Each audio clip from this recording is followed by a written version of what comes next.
कानपुर के रायपुरवा थाना क्षेत्र में 2 साल पहले एक ऐसा अपराध हुआ जिसने पूरे देश की आत्मा को झंझोर दिया था। कक्षा 11वीं का छात्र कुशाग्र कनोडिया जयपुरिया स्कूल में पढ़ता था। वो रोज की तरह कोचिंग जा रहा था, लेकिन उस दिन वो कभी घर वापस नहीं लौटा। रास्ते में उसकी पूर्व ट्यूशन टीचर रचिता के प्रेमी प्रभात शुक्ला ने लिफ्ट मांगी और पानी पिलाने के बहाने उसे अपने घर पर भावनात्मक दबाव डालकर ले गया। कहा कि हम गरीब हैं तो हमारे घर का पानी भी नहीं पी सकते। बच्चा धर्म अध्यात्म से जुड़ा हुआ था, उसके अंदर संस्कार थे। वह बेचारा अपने से बड़े की बात ठुकरा नहीं सका और अनजाने में वो गलती कर बैठा कि उसको खुद भी नहीं पता था कि वह उसके जीवन का आखिरी क्षण है। जहां रचिता, प्रभात और उनका साथी शिवा गुप्ता तीनों ने मिलकर 30 लाख रुपए की फिरौती के लालच में षड्यंत्र और साजिश रचकर उस मासूम की गला घोंटकर निर्मम हत्या कर दी। लाश उनके घर से बरामद हुई, सबूत मिले, mobile location, CCTV call record, स्वीकारोक्ति। तीनों आरोपी मौके पर गिरफ्तार हुए और आज तक कानपुर सेंट्रल जेल में बंद है। कानपुर कोर्ट एडीजे 11 में 2 साल से मामला विचाराधीन है, जिसमें आज 313 के तहत तीनों आरोपियों के बयान, जिसको सुनने के बाद कोर्ट ने अगली तारीख 6 जनवरी को सभी आरोपियों से अपने बेगुनाही के साक्ष्य पेश करने का मौका दिया। आरटीआई न्यूज 24 के लिए नीरज तिवारी की रिपोर्ट। अच्छा जी, आज कुशाग्र के मामले में आज क्या कोर्ट में रहा और क्या फैसला? रायपुरवा थाने का चर्चित कुशाग्र हत्याकांड जो एडीजे 11 आदरणीय सुभाष सिंह साहब की कोर्ट में विचाराधीन है, आज न्यायालय में 313 सीआरपीसी के बयान अंकित किए गए, जिसमें अभियुक्त तीनों रचिता वत्स, शिवा और प्रभात के बयान न्यायालय ने लिए।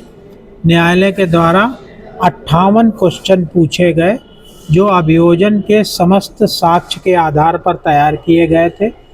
अलग अलग अभियुक्त गणों ने उनके उत्तर दिए।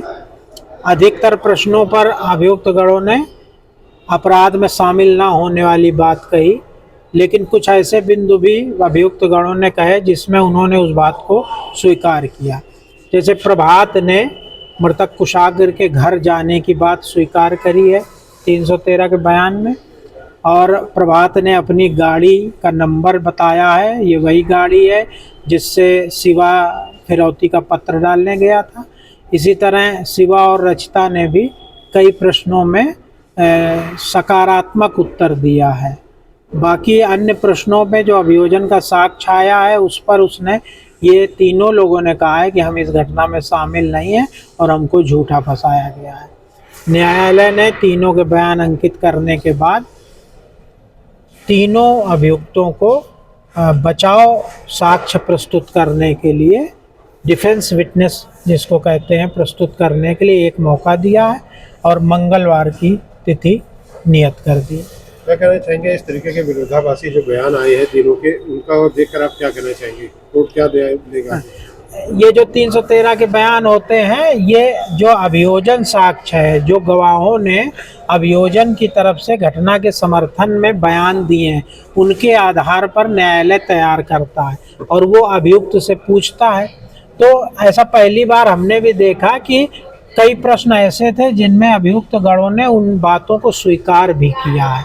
वैसे सामान्यतः ये होता है कि अभियुक्त गण सभी बातों को अस्वीकार करते हैं, लेकिन ये मैंने पहली बार ऐसा एक केस देखा जिसमें अभियुक्त गणों ने कुछ बातों को स्वीकार भी किया है। तो ये एक कानूनी प्रक्रिया है। इसके बाद जो है डिफेंस विटनेस अगर कोई देता है तो वो आएगा, उसके बाद बहस होगी और निर्णय होगी।